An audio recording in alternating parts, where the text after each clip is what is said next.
ইন্না লিল্লাহি ওয়া ইন্না ইলাইহি রাজিউন।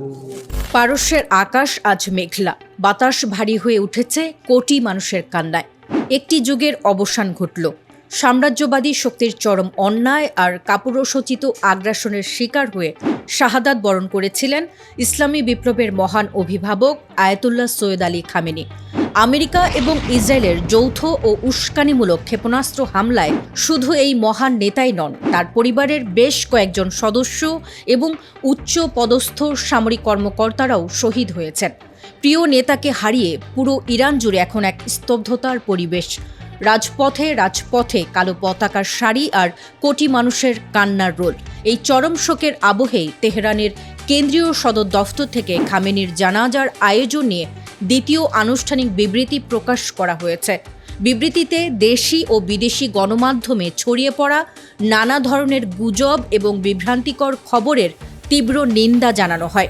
প্রশাসনের পক্ষ থেকে স্পষ্টভাবে বলা হয়েছে, সর্বোচ্চ নেতার বিদায়ের সময় এবং তারিখ নিয়ে অযথা জল্পনা কল্পনা তৈরি করে সাধারণ মানুষের আবেগকে যেন পুঁজি না করা হয়। শহীদ নেতার জানাজা নিয়ে এক ঐতিহাসিক ও অভূতপূর্ব সিদ্ধান্ত নিয়েছে তেহরান। আয়াতুল্লাহ খামেনি তার জীবদ্দশায় কারবালার শোকের মাস, মহরম এবং ইমাম হোসেনের চেতনার প্রতি সবসময় অগাধ শ্রদ্ধা পোষণ করতেন। তার সেই আদর্শকে সমুন্নত রাখতেই মহরমের প্রথম 10 দিনের শোকের সময়কাল অর্থাৎ আশুরার পরই তার দাফন কাজ সম্পন্ন করা হবে। পুরো ইসলামিক বিশ্ব যাতে কোনো বিঘ্ন ছাড়াই মহরমের শোক পালন করতে পারে, সেই কারণেই এই দূরদর্শী সিদ্ধান্ত নেওয়া হয়েছে।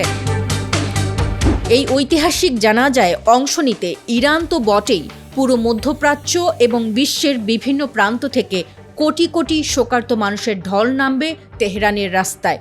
এত বিশাল জনসমুদ্রকে সামাল দিতে এবং প্রত্যেকের নিরাপত্তা ও যথাযথ সেবা নিশ্চিত করতেই ইতিমধ্যেই বিভিন্ন সামাজিক সংগঠন এবং সরকারি সংস্থাগুলো একযোগে কাজ শুরু করে দিয়েছে।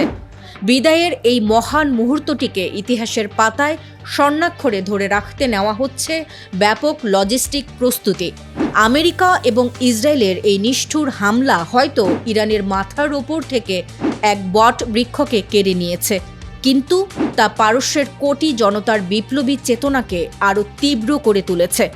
কারবালার শোকের মাস শেষেই এক রাজকীয় ও ঐতিহাসিক জানাজার মাধ্যমে চিরনিদ্রায় শায়িত হবেন আয়াতুল্লাহ আলী খামেনি।